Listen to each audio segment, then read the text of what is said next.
റമദാനിന്റെ ആദ്യത്തെ 10 ദിവസം തന്നത് റഹ്മത്ത് ചോദിക്കാൻ. ആരാ ചോദിക്കണേ? റഹ്മത്ത് ഹോട്ടലിൽ പോയി ബിരിയാണി തിന്നണമെന്നുള്ള ചിന്തയെ നമുക്കുള്ളൂ.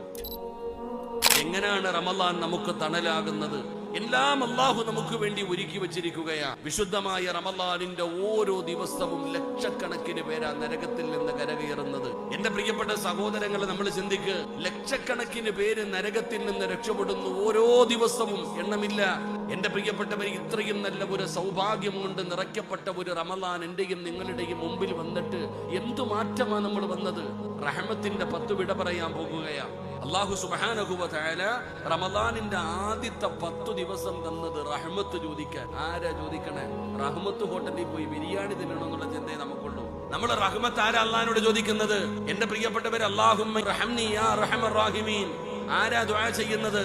എന്റെ പ്രിയപ്പെട്ട സഹോദരങ്ങളെ, റഹ്മത്ത് ചോദിക്കാൻ അല്ലാഹു 10 ദിവസം തന്നിട്ട് ആ 10 ദിവസം നമ്മൾ നിന്ന് വിട പറയാൻ ഒരുങ്ങുമ്പോൾ എന്തു മാറ്റമാ വരുത്തിയേ? എന്റെ പ്രിയപ്പെട്ടവരെ, റമദാനിന് ഒരുപാട് പ്രതിഫലമുണ്ട്. നോമ്പ് പിടിക്കുന്നവന് പ്രതിഫലമുണ്ട്. തറാവീഹ് നിസ്കരിക്കുന്നവന് ഒരു ഫർദ് നിസ്കരിച്ചാൽ നോമ്പല്ലാത്ത മാസങ്ങളിൽ 70 ഫർദ് നിസ്കരിച്ച പ്രതിഫലം കിട്ടും. ഇന്ന് ളുഹർ നിസ്കരിച്ച ആ ളുഹറിന് മുമ്പുള്ള സുന്നത്ത് നിസ്കരിച്ചാൽ റമദാൻ അല്ലാത്ത മാസത്തിൽ എന്റെ പ്രിയപ്പെട്ടവരെ ഒരു ഫർദ് നിസ്കരിച്ച പ്രതിഫലം ഒരു